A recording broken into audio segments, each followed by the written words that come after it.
Are MediaTek and Qualcomm feeling the pressure from internal chips? For well over a decade, Qualcomm and MediaTek have been the default choices for the best smartphone makers. Almost every smartphone or tablet you see is powered by either Qualcomm Snapdragon or MediaTek chipset. But the tremendous growth in the performance of mobile devices over the last few years implies that even the slightest of differences in performance can significantly impact a buyer's decision. Companies such as Apple have played this to their advantage by hailing the performance of its custom chips over counterparts from Qualcomm and MediaTek, with swarms of phone manufacturers exploring ways to design their own custom smartphone chipsets in a bid to offer a customized experience to the user. The phenomenon appears to be on the rise. Will Qualcomm and MediaTek succumb to this pressure from companies designing their chips in-house? Smartphone brands already design their own custom ARM-based chipsets, although at a relatively smaller scale than Qualcomm or MediaTek.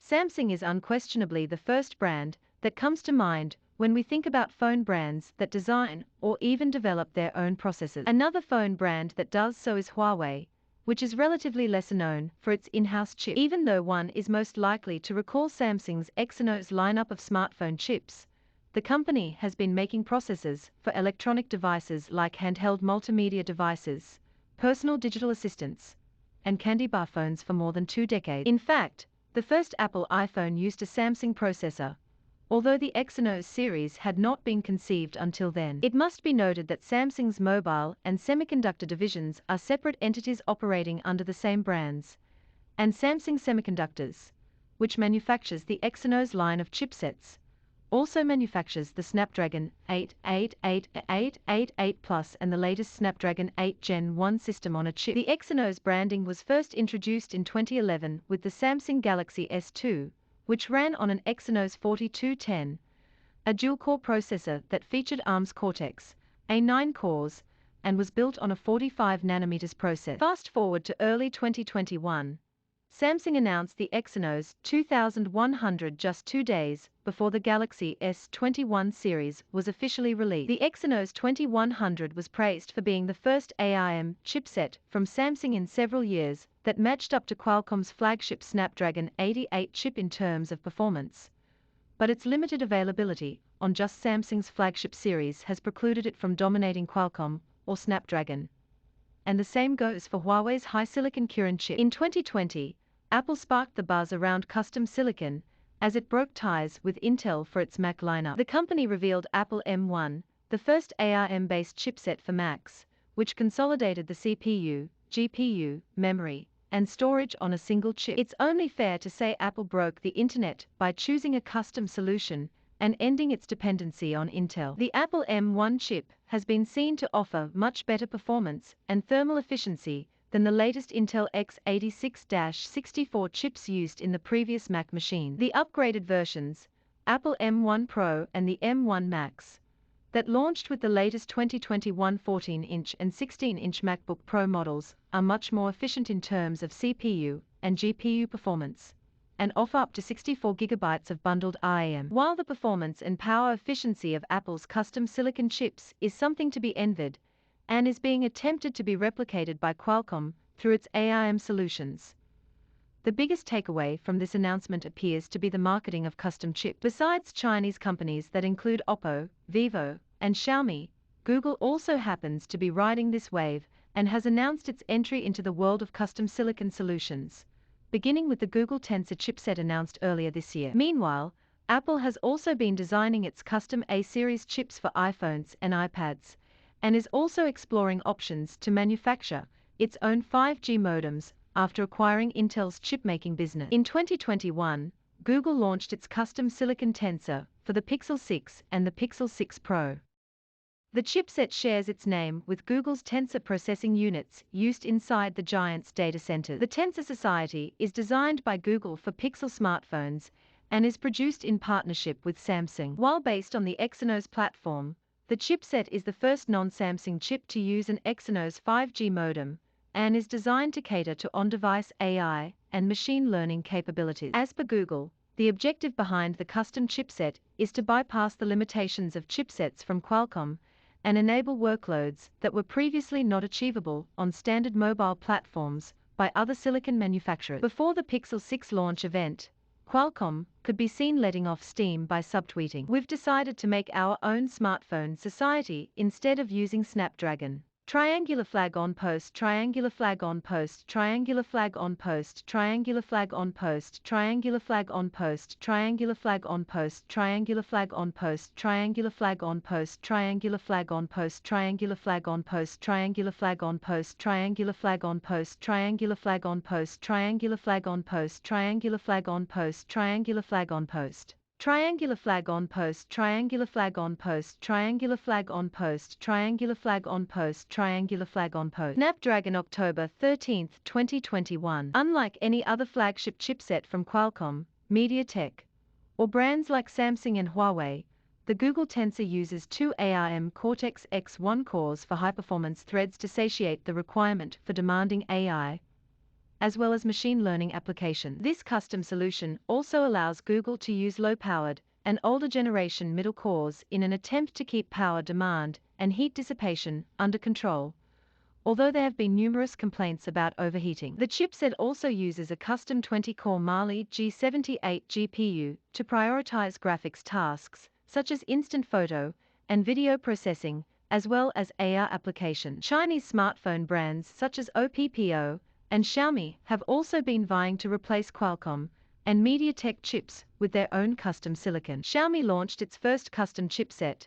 called Surge S1, for the higher mid-range of smartphones. The chipset was specifically designed for the Xiaomi Mi 5C. Although structurally similar to Qualcomm's Snapdragon 660, the Surge S1 chip featured a custom Mali GPU and was primarily designed to offer a more optimized software experience on Xiaomi's custom Android skin MIUI, and to help it cut its dependence on Qualcomm and MediaTek, especially for devices to be sold in mainland China. The Surge S1 was to be followed by the S2, but the proposed successor never materialized, and Xiaomi eventually abandoned its endeavors to make a custom chip. However, a year after it reportedly pulled the plug on its custom chipset lineup, Xiaomi seems to be working on rebuilding a team and seeking IP for its next chipset, as per sources from China. At the same time, Oppo has also been reported by Nike to be working with Taiwan's TSMC to release custom chipsets in 2023 or 2024. The company has already embarked on its custom silicon journey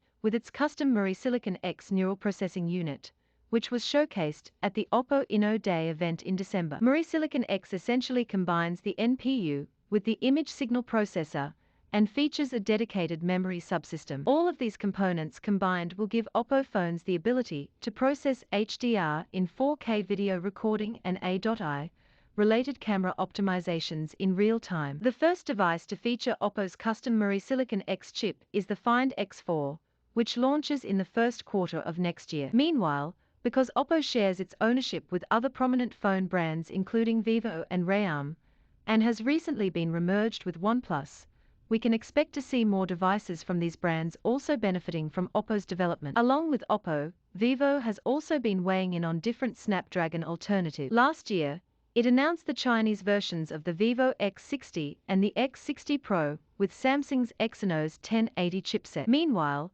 Vivo also announced its custom V1 image signal processor for its flagship Vivo X70 Pro Plus. The custom ISP, in conjunction with Zeiss Optics, is claimed to offer professional quality photographs with some AI processing on board. Looking at the legion of Chinese smartphone companies, it is fairly evident that they are trying to reduce their dependence on Qualcomm and MediaTek.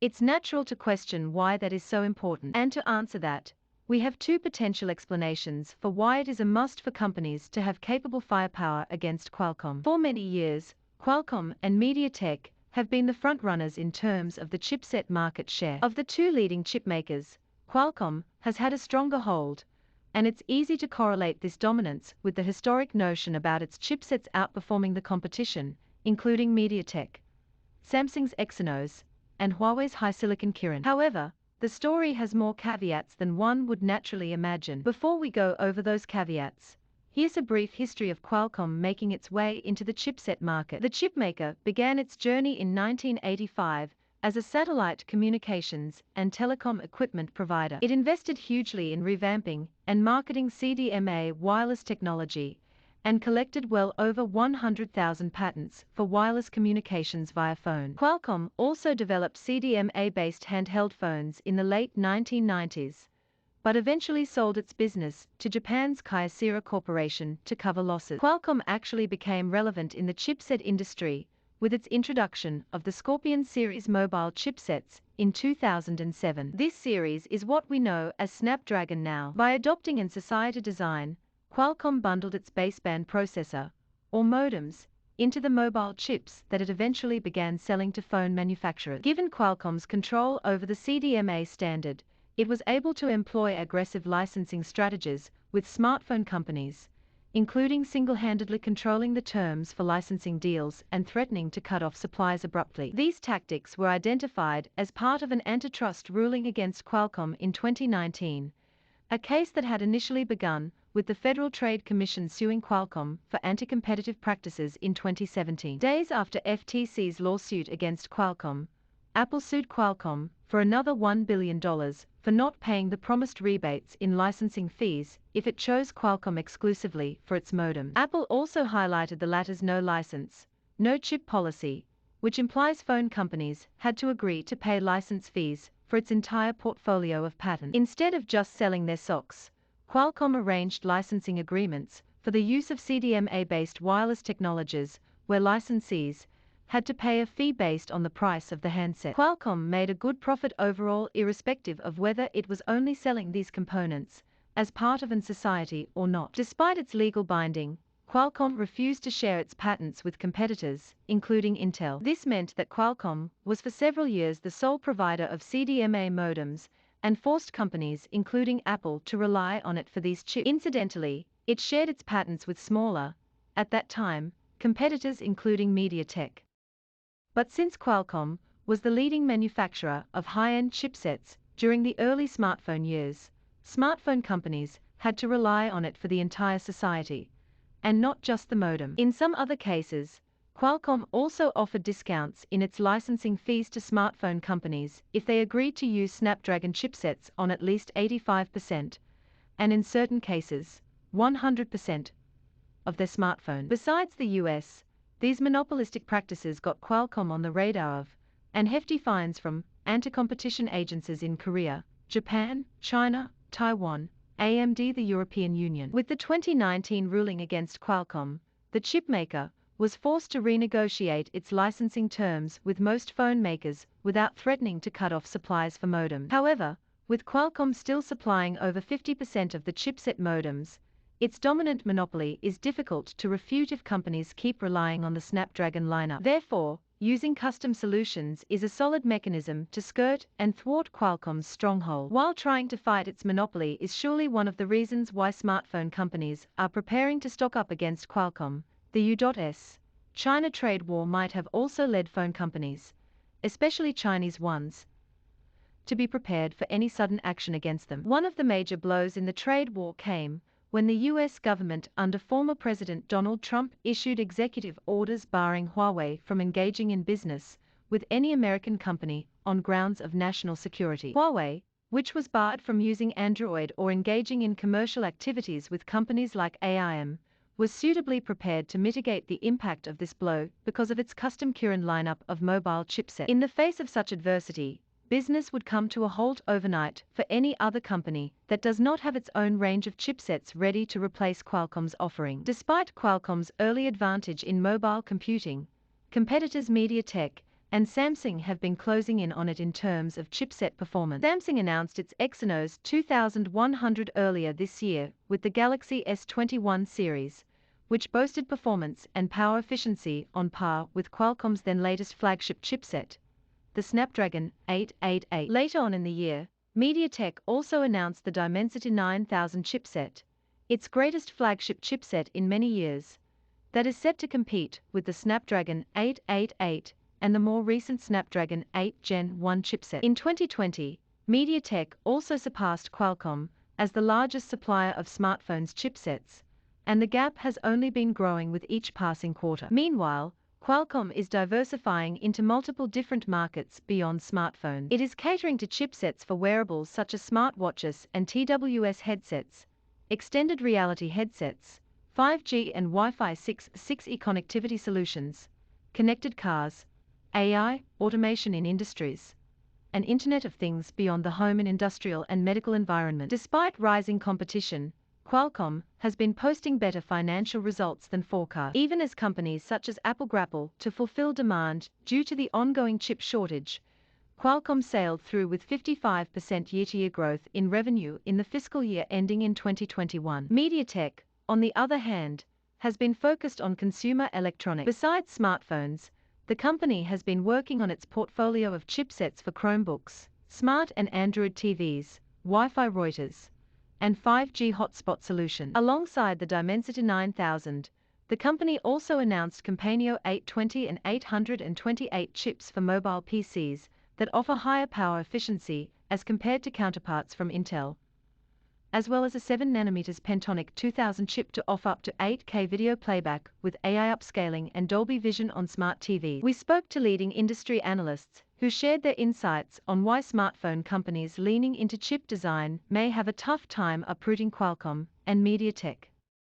All of them unequivocally agree it is difficult to replicate the same success as Qualcomm and MediaTek instantly, as it may take companies several years to gain the same expertise as these giants. AVI Greengart, president and lead analyst at Techsponential, tells us, designing your own silicon is difficult and expensive, but it can be a great way to differentiate your device, and if volumes are high enough, can improve margins. However, competition is fierce, Apple sets a very high bar, and Qualcomm and MediaTek are pushing hard to keep up. If your in-house chip does not provide the same performance, functionality, connectivity, and power efficiency than what you can buy from Qualcomm, MediaTek, or Samsung, your phone will be less competitive, not more. Greenhart elaborates that chips limited to a single brand may not only be less fierce than the competition, but will also be more expensive to produce and scale. The only company succeeding at it well is Apple, which sets a high bar for performance throughput